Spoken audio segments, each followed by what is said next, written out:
Welcome to Nirmaya Care, where health meets understanding.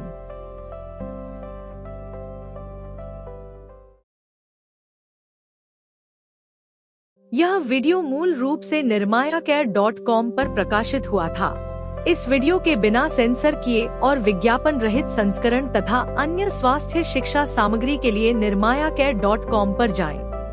नमस्कार।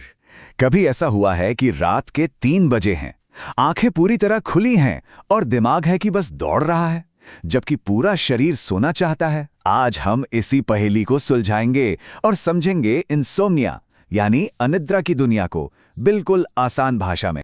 ये जो सवाल है ना, ये बहुत से लोगों की कहानी है। थके होने के बावजूद नींद के लिए तरसना, ये एक बहुत ही कॉमन और फ्रस्ट्रेटिंग फीलिंग है। तो आज हम इसी के पीछे की वजहों को समझने की कोशिश करेंगे। तो आज की हमारी चर्चा का रोड मैप कुछ ऐसा रहेगा। सबसे पहले समझेंगे कि ये इंसोम्निया आखिर है क्या, फिर देखेंगे कि इसके पीछे वजहें क्या क्या हो सकती हैं, इसके लक्षण क्या हैं और डॉक्टर इसे कैसे पहचानते हैं, और हाँ, सबसे ज़रूरी, बेहतर नींद पाने के क्या तरीके हो सकते हैं। तो चलिए शुरू करते हैं। तो सबसे पहला सवाल, ये इंसोम्निया आखिर है क्या? देखिए, 1-2 रात नींद ना आना एक अलग बात है, वो किसी के भी साथ हो सकता है, लेकिन इंसोम्निया इससे कहीं ज्यादा है। चलिए समझते हैं कि असल में ये है क्या। ये नंबर्स देखिए काफ़ी कुछ बताते हैं। करीब 30% लोग कहते हैं कि हाँ, उन्हें नींद ना आने जैसे लक्षण महसूस होते हैं। लेकिन जब बात आती है कि इस वजह से उनका दिन का कामकाज कितना प्रभावित होता है, तो ये नंबर गिरकर 10% पर आ जाता है। और जिन्हें वाकई क्लिनिकल इंसोम्निया कहा जा सकता है, वो हैं सिर्फ 6%। मतलब नींद की दिक्कतें होना तो आम बात है, पर हर दिक्कत को हम इंसोम्निया नहीं कह सकते। तो फिर क्लिनिकल परिभाषा क्या कहती है? ये कहती है कि इंसोम्निया का मतलब है सोने में लगातार मुश्किल होना। मतलब ये एक आध रात की बात नहीं, बल्कि एक पैटर्न बन जाता है। एक ऐसा पैटर्न जिसमें ना तो ठीक से नींद आती है, ना ही वो नींद पूरी होती है, और सुबह उठकर फ्रेश महसूस नहीं होता। एक तरफ हैं हमारे सोने के नेचुरल पैटर्न्स। कोई अर्ली बर्ड होता है, कोई नाइट आउल, किसी को कम नींद की जरूरत होती है। उम्र के साथ भी ये बदलता है और ये सब बिल्कुल नॉर्मल है। लेकिन दूसरी तरफ हैं इंसोम्निया के मार्कर्स। यहां सिर्फ रात की नींद खराब नहीं होती, असली फर्क तब पता चलता है जब ये नींद की कमी दिन भर की जिंदगी पर असर डालने लगती है। मतलब दिन में थकान, चिड़चिड़ापन, ये हैं असली मार्कर।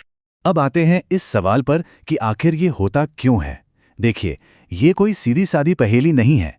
इसके पीछे अक्सर कोई एक वजह नहीं होती, बल्कि कई सारी चीजें एक साथ काम कर रही होती हैं। तो ये कई फैक्टर्स का एक कॉम्बिनेशन है।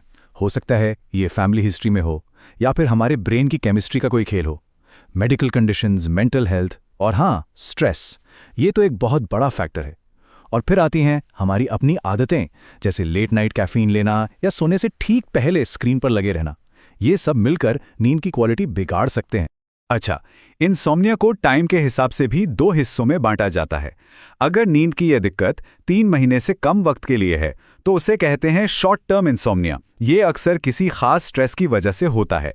लेकिन अगर यही प्रॉब्लम 3 महीने या उससे ज़्यादा खिंच जाए और हफ्ते में कम से कम 3 रात परेशान करे, तो फिर ये क्रॉनिक इंसोम्निया बन जाता है। कुछ लोगों में इंसोम्निया का रिस्क थोड़ा ज़्यादा होता है, जैसे महिलाओं में हार्मोनल बदलावों की वजह से, चाहे वो प्रेगनेंसी हो या मेनोपॉज। और उम्र बढ़ने के साथ भी ये आम हो जाता है, क्योंकि हमारे हेल्थ, दवाइयाँ और नींद का स्ट्रक्चर सब कुछ बदलता है। तो हमने कारणों को तो समझ लिया, अब बात करते हैं इसके लक्षणों की, और ये भी जानेंगे कि डॉक्टर्स इसे डायग्नोस कैसे करते हैं। सबसे ज़रूरी बात यह है कि इंसोम्निया के लक्षण सिर्फ रात में नहीं दिखते, इनका असर पूरे दिन महसूस होता है। दिन भर की थकान, एनर्जी की कमी, चिड़चिड़ापन, किसी चीज़ पर कॉन्सेंट्रेट न कर पाना, और सबसे बड़ी बात, नींद को लेकर एक चिंता बन जाती है, जो इस साइकिल को और भी खराब कर देती है। अगर कोई समस्या के लिए डॉक्टर के पास जाता है तो प्रोसेस काफ़ी सीधा साधा है। सबसे पहले डॉक्टर मेडिकल और स्लीप हिस्ट्री के बारे में पूछेंगे, मतलब आदतें, रूटीन, स्ट्रेस लेवल वगैरह। फिर हो सकता है कि 1 या 2 हफ्ते के लिए स्लीप डायरी मेंटेन करने को कहा जाए, और कुछ केस में किसी और स्लीप डिसऑर्डर को रूल आउट करने के लिए स्लीप स्टडी भी की जा सकती है। चलिए अब बात करते हैं सबसे ज़रूरी हिस्से की, यानी समाधान की। बेहतर नींद के रास्ते क्या हैं?